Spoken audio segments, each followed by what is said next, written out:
Bom dia, boa tarde ou boa noite, a depender do horário que você esteja assistindo esse vídeo. Tudo bem com você? Eu sou o professor Fábio e no vídeo de hoje eu gostaria de discutir brevemente alguns fatos a respeito do pequeno teorema de Fermat. Vamos lá?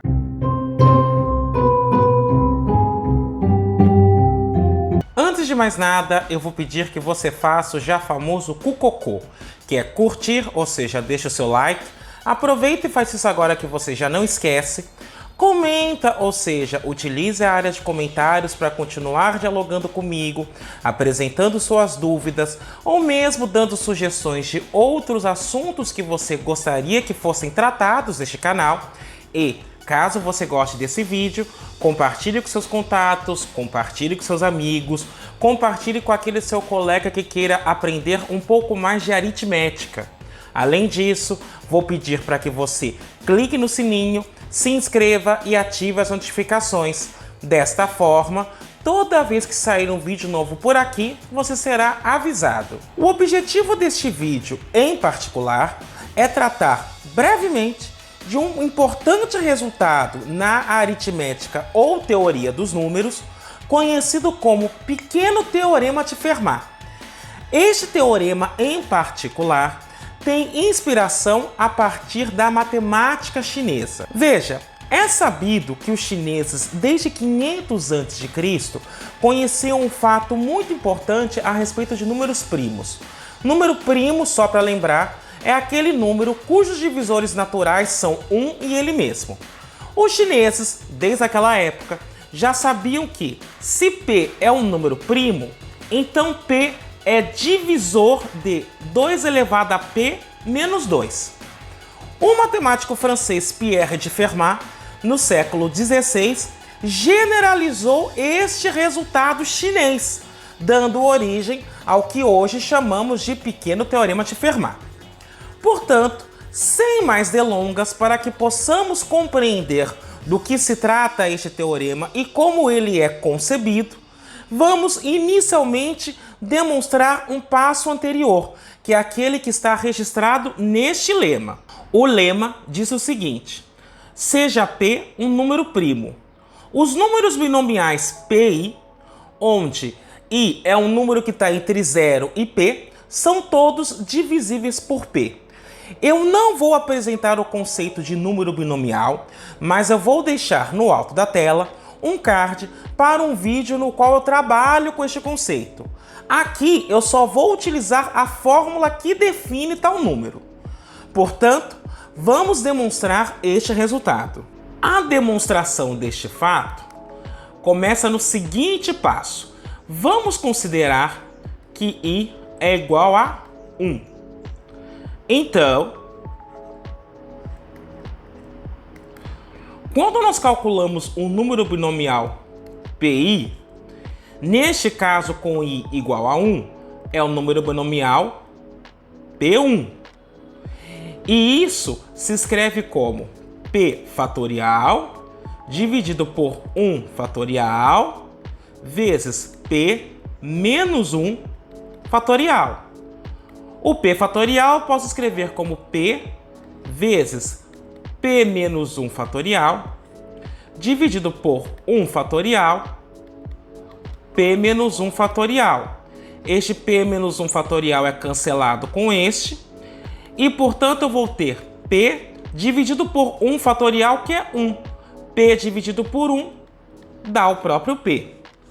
Logo, o que eu já verifiquei aqui é que o P divide o número binomial P1.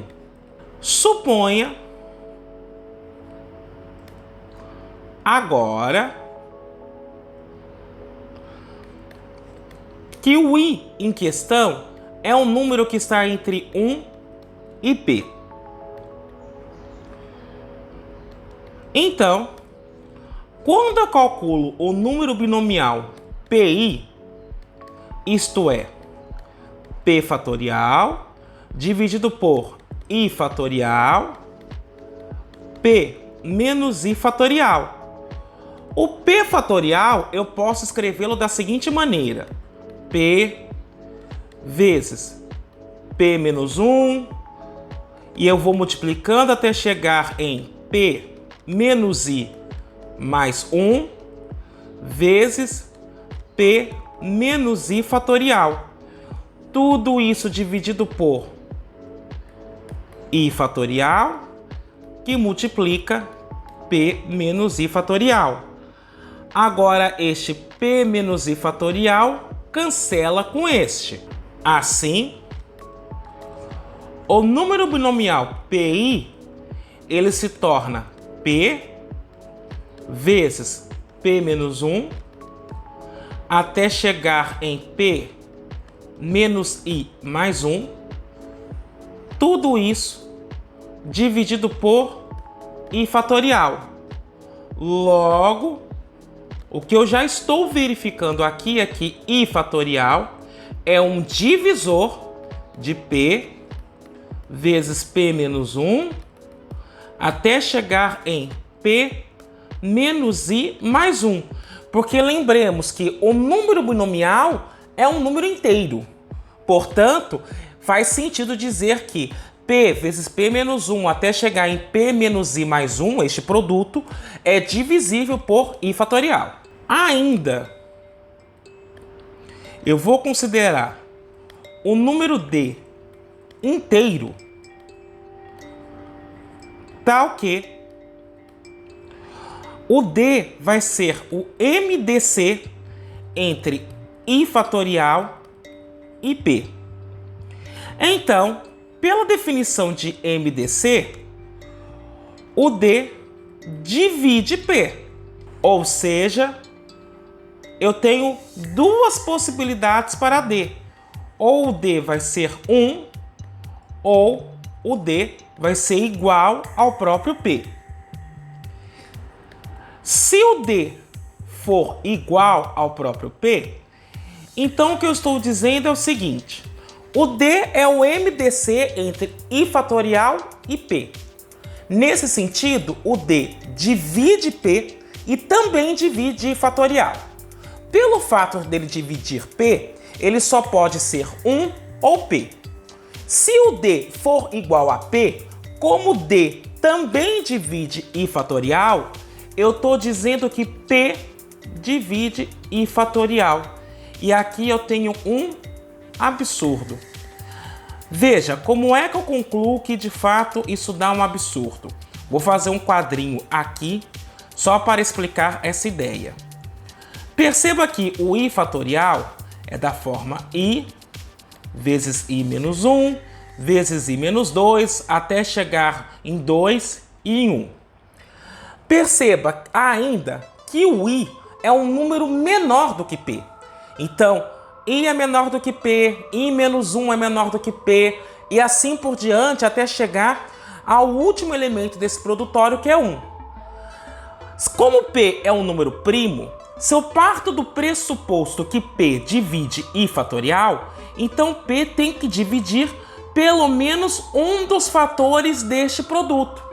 Só que todos os fatores deste produto são menores do que P. Portanto, P não seria capaz de dividir I fatorial. Se eu assumo isto, eu estou dizendo que P é um divisor de um número menor do que ele. Logo, eu tenho um absurdo. Portanto, o D não pode ser igual a P. Assim, o que eu estou dizendo é que o MDC entre I fatorial e P é 1. Daí, perceba o seguinte: o número binomial PI é da forma P fatorial, como nós vimos, I fatorial, multiplicado por P menos I fatorial.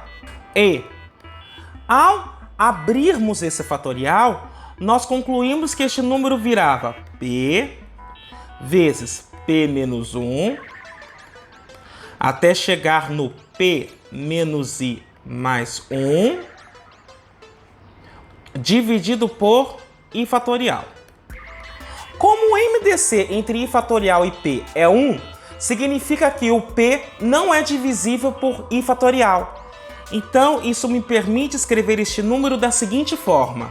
Eu posso dizer que o número binomial PI vai ser P que multiplica P menos 1 até chegar em P menos I mais 1 dividido por I fatorial.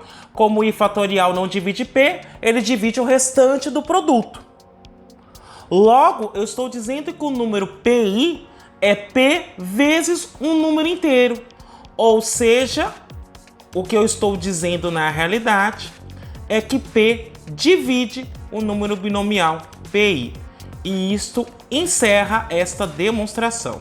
Com este lema, nós podemos demonstrar este teorema, que é chamado de pequeno teorema de Fermat.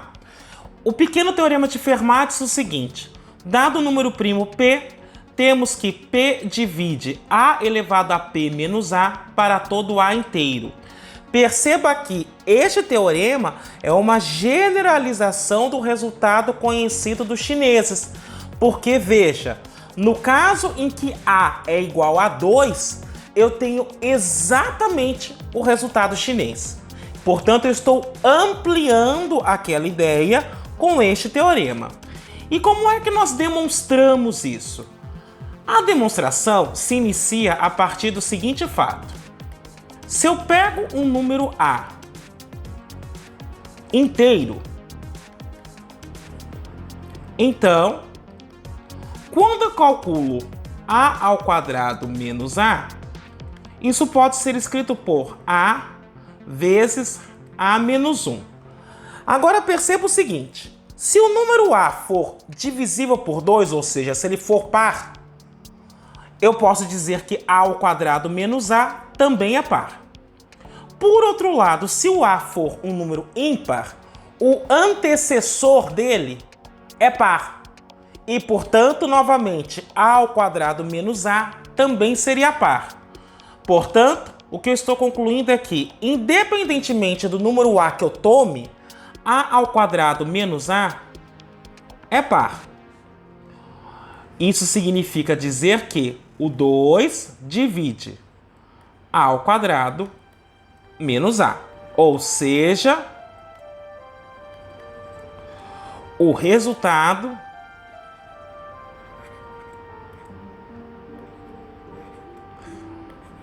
vale para P igual a 2. Portanto, eu já mostrei que vale para o único número primo par. Desta maneira, agora eu vou considerar P um número primo diferente de 2 e, portanto, o P obrigatoriamente vai ser ímpar. Então, suponhamos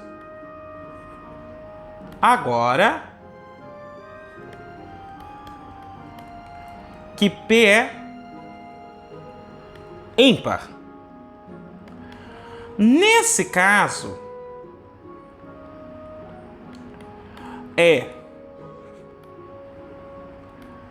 suficiente mostrar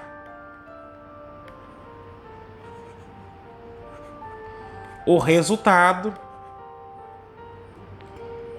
para A maior ou igual a 0.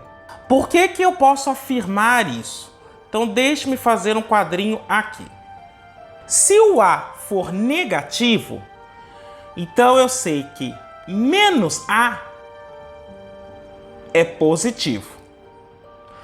Perceba o seguinte: menos A elevado a P menos A, como P é ímpar, isso fica menos A elevado a P menos com menos mais A.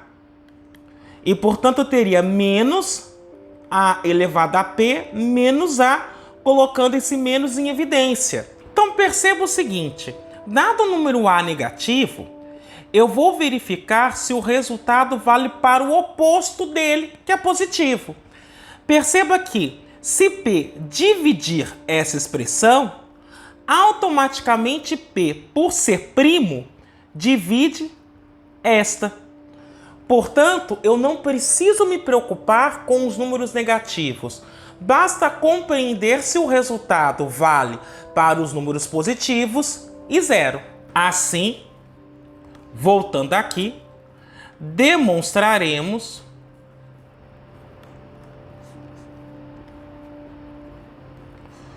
o resultado por indução sobre A. E neste caso, a indução que eu vou fazer é no conjunto de todos os números naturais unidos com zero. Se A for igual a zero, então, quando eu faço A elevado a P menos A, isso é igual a zero. Porque vai ficar 0 elevado a P, que é zero, menos zero. Logo, P sendo número primo, eu posso dizer que ele divide zero. E, portanto, como P divide zero, segue que, neste caso em particular, o P vai dividir A elevado a P menos A. Agora, suponha que o resultado seja válido para um número A inteiro, tal que o A é maior ou igual a zero. O que eu preciso demonstrar é que o resultado continua válido para A mais 1. Então, quando eu faço A mais 1 elevado a P menos A mais 1, eu posso pegar essa primeira parcela e utilizar o binômio de Newton para desenvolvê-la.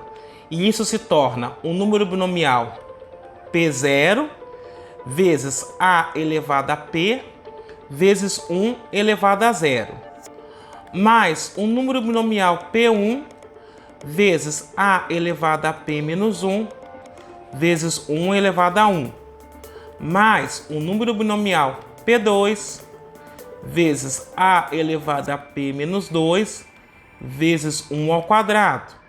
Posso continuar esse somatório até chegar no número binomial P menos 1 vezes A elevado a 1 vezes 1 elevado a P menos 1, mais o número binomial PP vezes A elevado a 0 vezes 1 elevado a P. Agora, este menos eu vou distribuir com a parcela A mais 1. Então, fica menos A menos 1. O que eu quero observar agora é o seguinte. O número binomial P0, ele é expresso por P fatorial, 0 fatorial, P menos 0 fatorial. Isso é P fatorial, 0 fatorial vale 1, P menos 0 fatorial, P fatorial. Este P fatorial é cancelado com este P fatorial e, portanto, eu tenho apenas 1, que vai ser 1 aqui em cima dividido por 1 que está no denominador. Além disso, quando eu pego o número binomial PP, isso fica P fatorial dividido por P fatorial vezes P menos P fatorial. Este P fatorial cancela com este e, portanto, eu tenho 1 dividido por 0 fatorial. 0 fatorial é 1, 1 dividido por 1 também dá 1. Portanto, este número aqui vale 1 e este aqui também. Além disso, perceba que em várias parcelas dessa soma, eu tenho uma potência do número 1. Veja, eu tenho 1 elevado a 0, 1 elevado a 1, 1 ao quadrado, 1 elevado a P menos 1, 1 elevado a P. E tudo isso nós sabemos que vale 1. Portanto, agora eu vou utilizar esses fatos para reescrever A mais 1 elevado a P menos A mais 1. Assim, A mais 1 elevado a P menos A mais 1, ele vai se tornar o seguinte.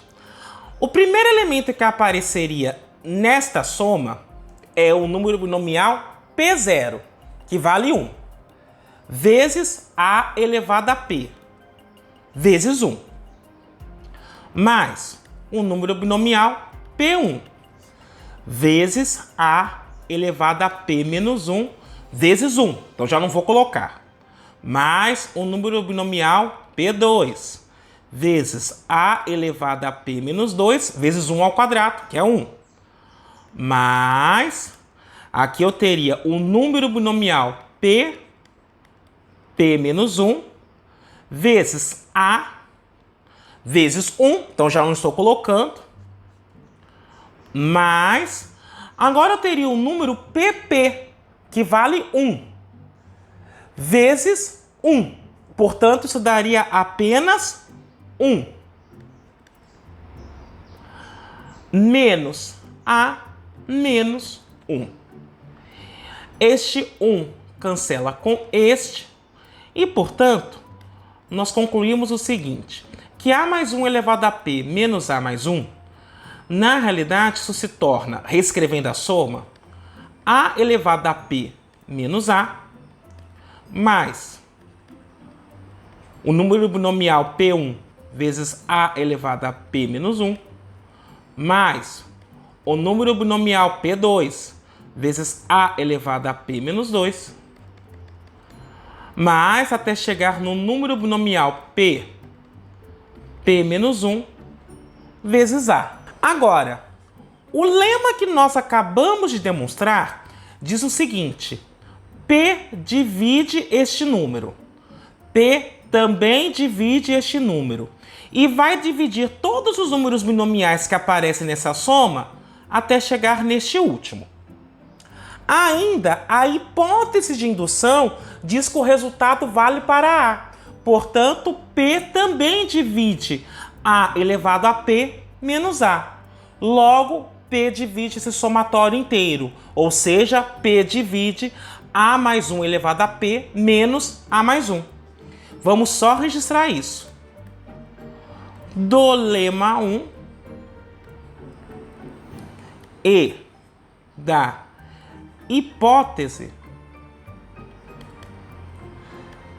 de indução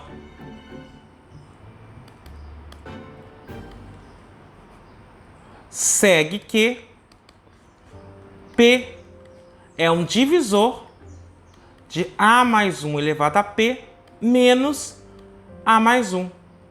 E isto encerra a nossa demonstração, porque nós acabamos de verificar que se o resultado vale para A, então ele vale para A mais 1. O princípio de indução, então, me garante que vale, neste caso, como eu estou avaliando apenas somente os números maiores ou iguais a 0, que vale para todos os números que estão nesse conjunto.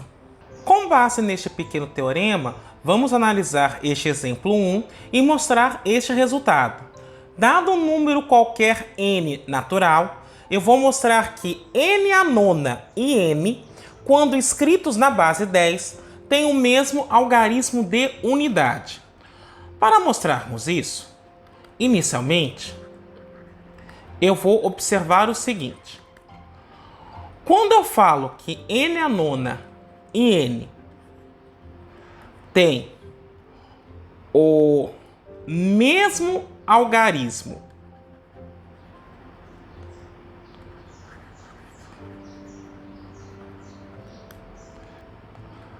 de unidade quando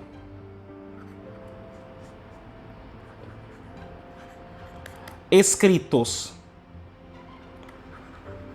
na base 10, é equivalente a dizer que 10 divide n a nona menos n. Como é que eu chego a essa conclusão?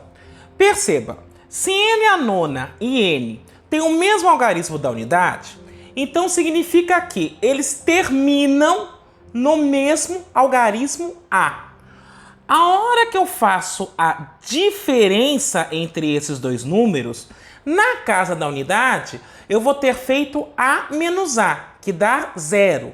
Portanto, n à nona menos n termina em 0. Se ele termina em 0, ele é divisível por 10. Por outro lado, se n à nona menos n é divisível por 10, é porque n à nona menos n termina em 0. Logo, a única possibilidade para que essa diferença termine em 0 é se o algarismo da unidade de n à nona e o algarismo da unidade de n forem iguais, porque na hora que eu faço a diferença eles vão se anular. Portanto, esta primeira afirmação é equivalente a este fato. Logo, se eu quero demonstrar esse resultado, basta apenas verificar que 10 é um divisor de n à nona menos n. E é exatamente isso que eu vou mostrar. Agora, observe que n elevado a 9 e n tem a mesma paridade. O que eu quero dizer com isso? Ou os dois são pares ou os dois são ímpares. E como é que eu justifico isso? Veja, lembre-se que o n à nona é n vezes n, 9 vezes. Se o n for um número par, o produto de números pares continua sendo par.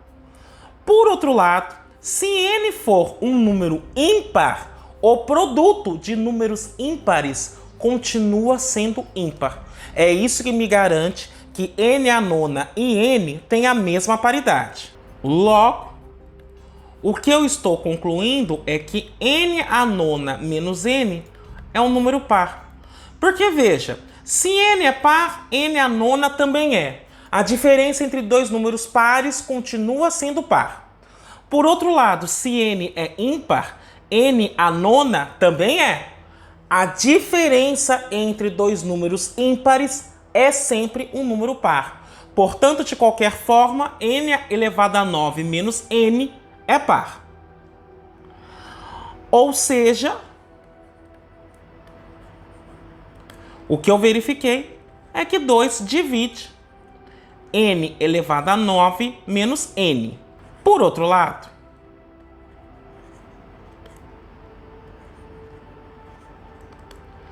quando eu pego n elevado a 9 menos n, colocando um n em evidência, isso fica n vezes n à oitava menos 1. O n à oitava menos 1, eu posso quebrar num produto de uma soma por uma diferença. É um produto notável. Neste caso fica n à quarta menos 1 vezes n à quarta mais 1. Agora, só voltando o n distribuindo com este primeiro fator, eu concluo que isso fica n à quinta menos n vezes n à quarta mais 1. Do pequeno teorema de Fermat,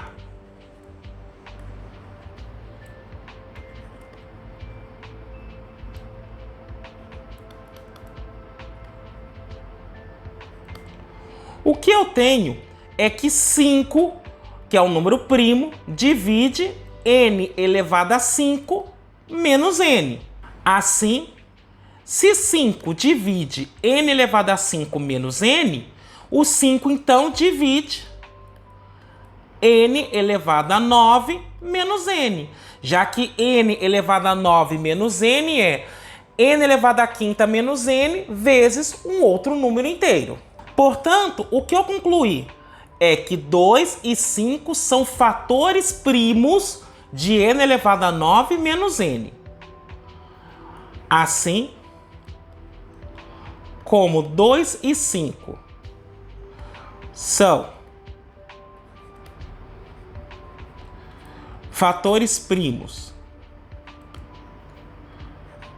de n elevado a 9 menos n, segue que o produto desses dois números também é um divisor de n elevado a 9 menos n. Mas o produto desses dois números dá 10. Portanto, eu estou concluindo que 10 divide n elevado a 9 menos n. E isso era precisamente o que eu gostaria de demonstrar. Um corolário imediato do pequeno teorema de Fermat é o seguinte: se P é um número primo e se A é um número natural não divisível por P, então P divide A elevado a P menos 1 menos 1. A demonstração desse resultado é bastante simples. Ela parte do pequeno teorema de Fermat. Segundo este teorema, o que nós sabemos é que P divide A elevado a P menos A, isso para todo inteiro A. Mas isso é equivalente a dizer que P divide, colocando o A em evidência, A vezes A elevado a P menos 1, menos 1. Perceba que como P é um número primo, P é maior ou igual a 2. Portanto, P menos 1 é maior ou igual a 1. Logo, não estou correndo o risco de trabalhar com um expoente negativo. Agora, se eu estou assumindo que A não é divisível por P, então, neste caso, o MDC entre eles só pode ser 1. E isto ocorre porque o MDC entre A e P é um divisor do número P. Como P é primo, este MDC só pode ser 1 ou o próprio P. Se o MDC for P, então eu estou dizendo que P divide A, mas a hipótese diz que isso não acontece. Então a única possibilidade é que este MDC seja igual a 1. Então, como o MDC entre A e P é 1 e o P divide este produto, segue que, obrigatoriamente, o P vai dividir A elevado a P menos 1 menos 1. E isto encerra esta demonstração. O corolário 1, que eu acabei de demonstrar, também é chamado de pequeno teorema de Fermat, ou seja, há duas versões para este resultado. A primeira é aquela que diz que, dado um primo P e um inteiro A qualquer, o número P divide A elevado a P menos A. A segunda versão diz, dado um primo P e um inteiro A que não é divisível por P, então P vai dividir A elevado a P menos 1 menos 1. Os dois resultados nós chamamos de pequeno teorema de Fermat. O pequeno teorema de Fermat nos fornece um teste de não primalidade, ou seja, este teorema nos permite identificar quando um número é composto. De fato, se eu tenho um número m natural, este m maior do que 1, se por acaso eu consigo encontrar um inteiro A não divisível por m, ou seja, o MDC entre A e M é 1, tal que o M não divide A elevado a M menos 1 menos 1, então M não pode ser primo, porque nessas condições, se o M fosse primo, o M sempre dividiria A elevado a M menos 1 menos 1. Ou seja, se eu encontro um inteiro A que não é divisível por M, mas que fura o resultado do pequeno teorema de Fermat, é porque este M tem que ser número composto. Os chineses achavam que, dado um número M maior do que 1, se o M dividisse 2 elevado a M menos 2, então M é primo. E aqui eles estavam tentando formular uma recíproca do pequeno teorema de Fermat para quando o A fosse igual a 2. Lembremos que o pequeno teorema de Fermat diz que M, sendo primo, divide sempre A elevado a M menos A. Então, no caso que A é igual a 2, os chineses tentavam achar uma recíproca, ou seja, se M divide 2 elevado a M menos 2, então M tem que ser primo. Muitos matemáticos acreditavam nesse resultado, até que, em 1819, o matemático francês Pierre-Frédéric Sarry, o mesmo criador da regra de Sarry para o cálculo de determinantes de matrizes, mostrou que 341 divide 2 elevado a 341 menos 2.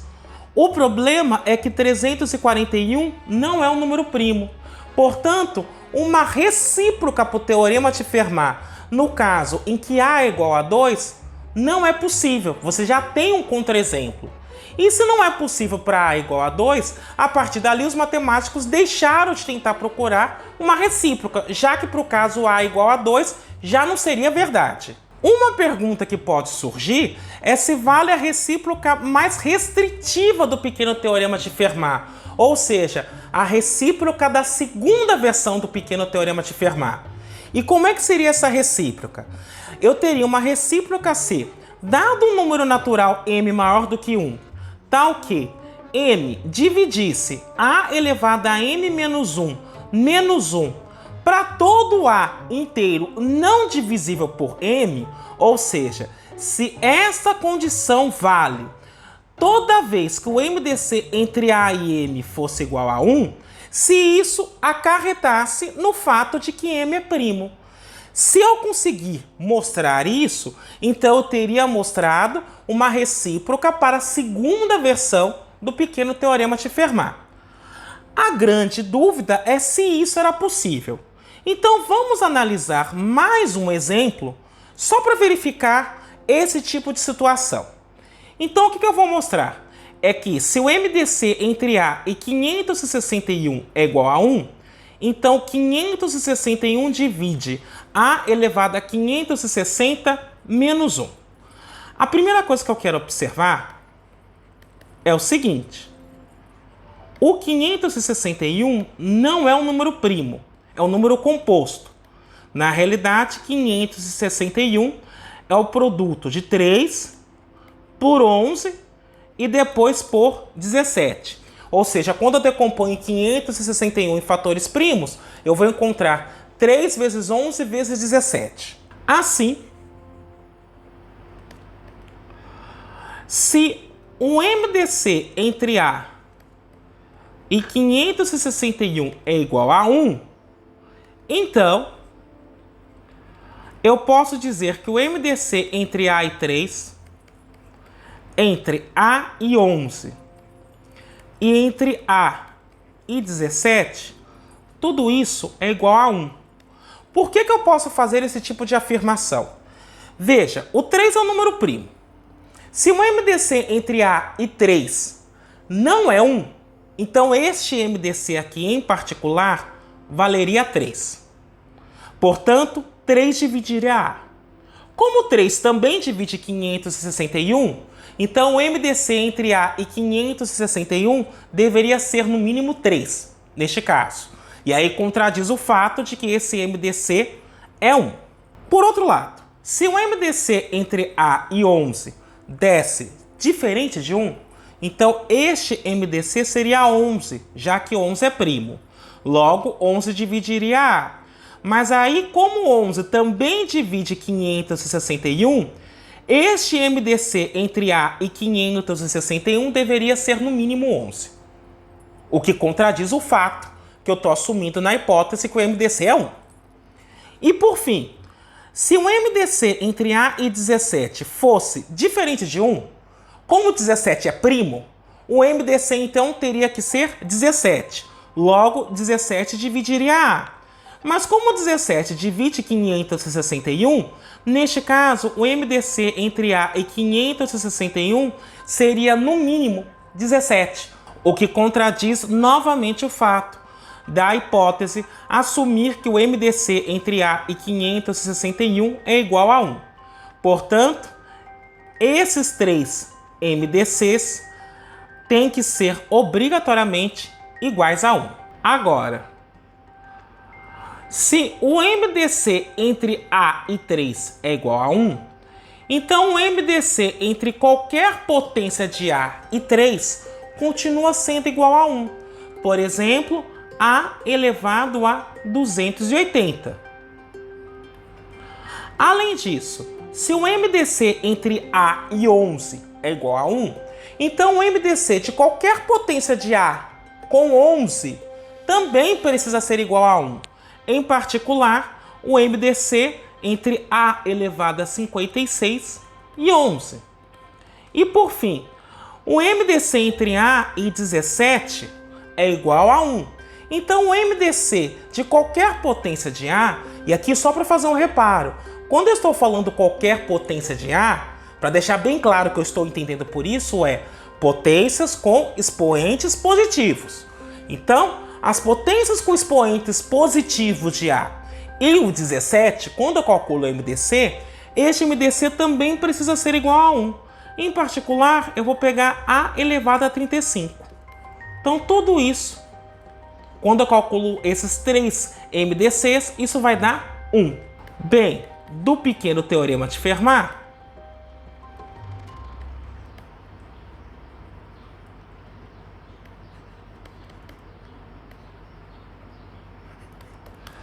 o que eu tenho? Se o MDC entre A280 e 3 é igual a 1, então 3 vai dividir A elevado a 280 elevado a 3 menos 1, que é 2, menos 1. Mas isso significa dizer que o 3 divide A elevado a 560 menos 1. Por outro lado, o pequeno teorema de Fermat, aqui eu estou pegando a segunda versão, me garante que o 11 vai ser um divisor de A elevado a 56 elevado a 11 menos 1, que é 10, menos 1. Mas isso significa dizer que o 11 divide A elevado a 560 menos 1. E por fim, o mesmo teorema me garante que o 17 é um divisor de A elevado a 35, isso elevado a 17 menos 1, que é 16, menos 1. Ou seja, o 17 divide A elevado a 560 menos 1. Logo, o que eu estou concluindo é que 3, 11 e 17 são fatores primos de A elevado a 560 menos 1. Portanto, o produto de 3 com 11 e, por sua vez, o resultado com 17 também é um divisor de A elevado a 560 menos 1. Ou seja,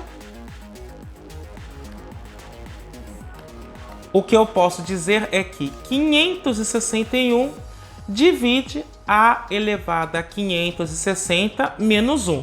E isso era precisamente o que eu gostaria de demonstrar. Agora observe o seguinte, 561 é um número composto e ele divide A elevado a 561 menos 1 menos 1. Portanto, a recíproca do teorema de Fermat na sua segunda versão também não é verdadeira, porque eu pego um número A que não é divisível por 561 e, além disso, 561 divide A elevado a 560 menos 1. Mas isso não significa que eu estou trabalhando com um número primo, porque 561 não é primo. Então a recíproca também, na segunda versão, não é verdadeira.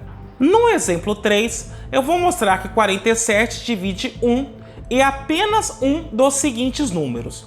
Ou ele vai dividir 2 elevado a 23 menos 1, ou 2 elevado a 23 mais 1.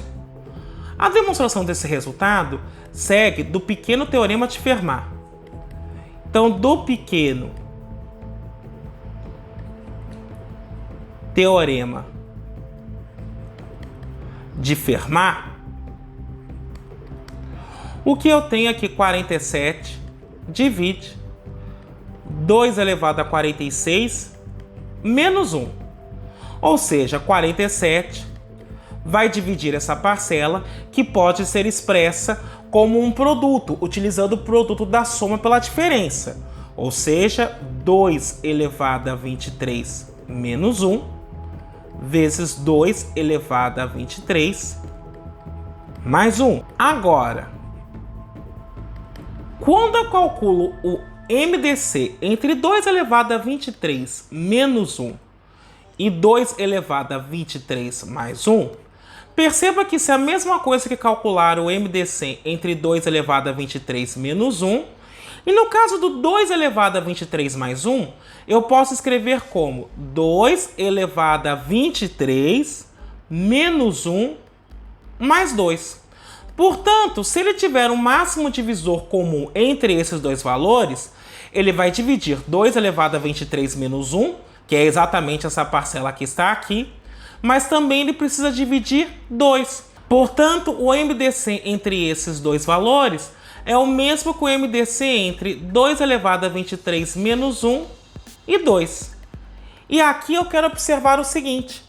2 elevado a 23 é um número par, porque é uma potência de 2. Um número par menos 1 é um número ímpar. Portanto, 2 elevado a 23 menos 1 não é divisível por 2. Não sendo divisível por 2, este MDC, na realidade, vale 1. Logo, um divisor deste número não pode ser divisor deste número. Como 47 divide o produto dos dois, isso significa que 47 só pode dividir apenas um deles. Logo, só para que registremos isso, ou 47 divide 2 elevado a 23 menos 1, ou 47, e aqui eu estou usando o ou exclusivo, divide 2 elevado a 23 mais 1. E isso é precisamente o que nós gostaríamos de mostrar. No exemplo 4, eu vou mostrar o seguinte. Vou pegar P maior do que 2, um número primo, e A, um número natural tal que P não divida A. Neste caso, eu vou mostrar que P divide A elevado a P menos 1 sobre 2 menos 1, ou P divide A elevado a P menos 1 sobre 2 mais 1. O que eu quero observar logo de saída é o seguinte. Se P é maior do que 2 e é primo, então P é um número ímpar. Então perceba, quando eu faço P menos 1, sendo P ímpar, P menos 1 é par. P menos 1 sendo par, é possível dividi-lo por 2. Portanto, P menos 1 sobre 2 é um número inteiro. Além disso, como P é maior ou igual a 3, já que é maior do que 2, então P menos 1 é maior ou igual a 2. Portanto, P menos 1 sobre 2 não dá um número negativo. Portanto, esse aqui é um expoente positivo. Tendo observado isso, vamos fazer essa demonstração. Veja, do pequeno teorema de Fermat,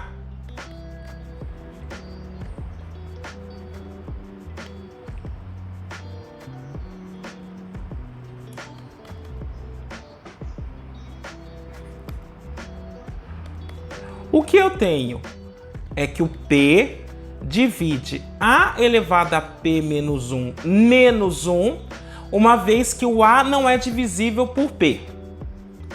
Ou seja, utilizando agora um produto notável, o P vai dividir A elevado a P menos 1 sobre 2 menos 1 vezes A elevado a P menos 1 sobre 2 mais 1.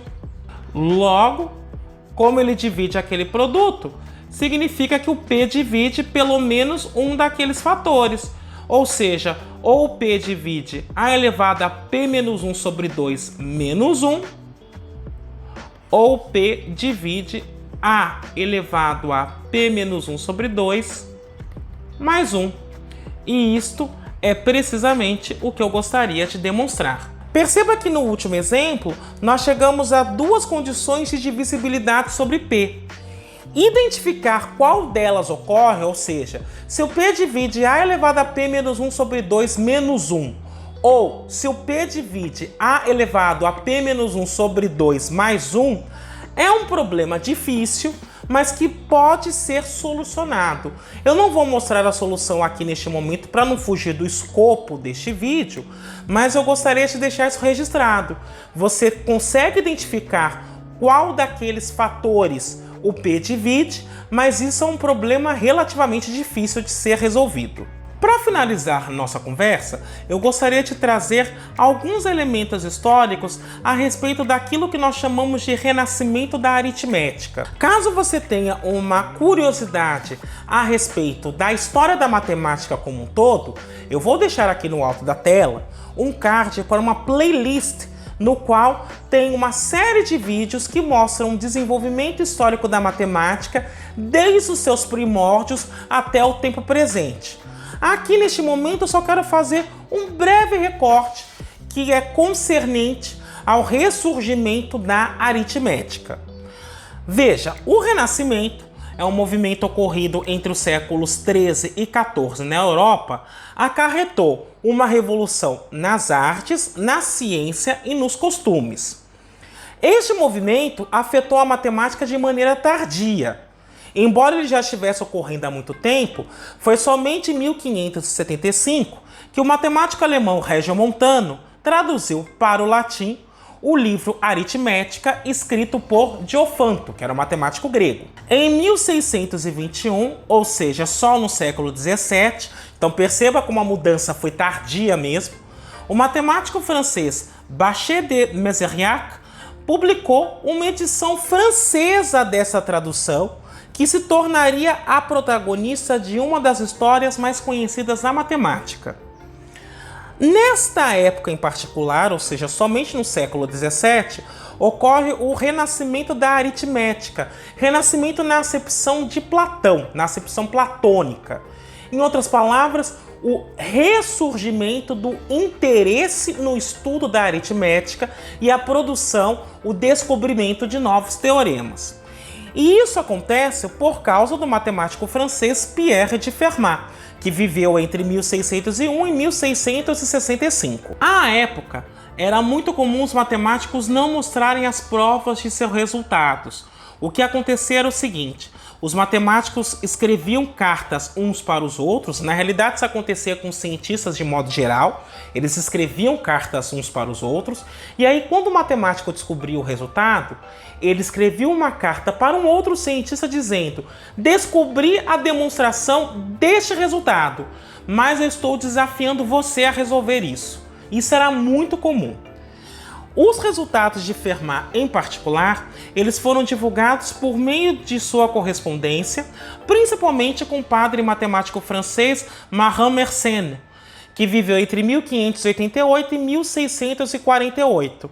Em particular, Mersenne desempenhava o papel de divulgador das ciências, com uma extensa troca de cartas com os maiores cientistas da época. Numa de suas cartas, em particular, em 1640, Fermat enuncia seu pequeno teorema, mas não apresenta demonstração por considerá-la longa demais. E aqui eu devo fazer um reparo. Quando você escuta que um matemático não demonstrou um teorema porque achou ele muito longo, pode soar um pouco pedante. É que, na realidade, nós devemos lembrar também que, naquela época, a escrita matemática como nós utilizamos hoje estava sendo construída. Só a título de exemplificação, o sinal de igual, ele foi construído por François Viète apenas no século XVI. Mas ele não era utilizado, ele só passou a ser utilizado, como nós fazemos hoje, no século XVIII. Até então, as pessoas escreviam AE, que quer dizer aequalis, do latim mesmo. Então as pessoas usavam textos em latim para escrever símbolos matemáticos, como igual, mais, menos. Às vezes utilizava-se o latim, em outras o francês, mas em geral era sempre a língua dominante na época em que o texto era escrito. Portanto, você não tinha esses símbolos que nós utilizamos hoje. Por isso que, por vezes, os matemáticos diziam: olha, a demonstração desse resultado é longa demais para escrever. Fermat trouxe muitas contribuições para a teoria dos números. Porém, a mais marcante foi a anotação que ele deixou na margem do problema 8, livro 2, da sua cópia de Bachet da Aritméticas de Diofanto.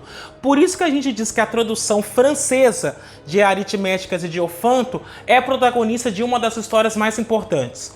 Porque o Fermat deixou uma anotação justamente na parte do livro que tratava das soluções das equações pitagóricas, ou seja, das soluções inteiras da equação x² mais y² igual z ao quadrado, que hoje também nós conhecemos como Teorema de Pitágoras. O registro que ele fez no livro foi o seguinte: por outro lado, é impossível separar um cubo em dois cubos, ou uma biquadrada em duas biquadradas, ou, em geral, uma potência qualquer, exceto um quadrado em duas potências semelhantes. Eu descobri uma demonstração verdadeiramente maravilhosa disto, que, todavia, esta margem não é suficientemente grande para cabê-la. Em outras palavras, o que o Fermat estava dizendo é que esta equação x elevado a n mais y elevado a n igual z elevado a n não possui soluções inteiras para todo natural, e aqui vou fazer uma correção, maior ou igual a 3. Você consegue achar soluções inteiras utilizando as equações pitagóricas, mas quando este expoente é um natural maior ou igual a 3, você não consegue encontrar uma solução inteira para esta equação. Então, x ao cubo mais y ao cubo igual a z ao cubo não tem soluções inteiras. X à quarta mais y à quarta igual a z à quarta não tem soluções inteiras. E assim por diante. Esta afirmação, apesar de não ter sido demonstrada por ele, foi chamado de último teorema de Fermat. Somente após muito desenvolvimento da matemática, o matemático inglês Andrew Wiles provou este resultado em 1995. E aqui o que eu quero observar é que se passaram mais de 350 anos entre o Fermat ter registrado que tinha encontrado a demonstração do teorema e alguém de fato ter demonstrado este teorema. Inclusive, há um livro famoso chamado O Último Teorema de Fermat que conta exatamente todo o caminho entre a escrita de Fermat e a demonstração de Andrew Wiles.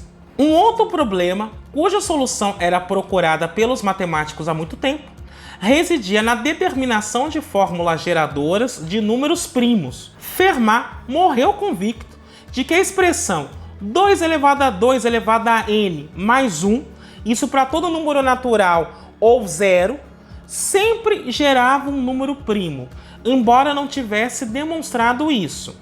Perceba, se o n for igual a zero, quando eu faço essa expressão, 2 elevado a 0 é 1, 2 elevado a 1, 2 mais 1, 3. Isso é um número primo. Se o n for 2, por exemplo, quando eu faço essa expressão, 2a², 4, 2a² 16 mais 1, 17. É um número primo. O Fermat achava que essas expressões sempre geravam números primos, mas ele nunca demonstrou. Contudo, a crença de Fermat mostrou-se falsa quando o matemático suíço Leonhard Euler mostrou uma fatoração para este número, ou seja, ele mostrou que 2 elevado a 2⁵ mais 1 é um número composto.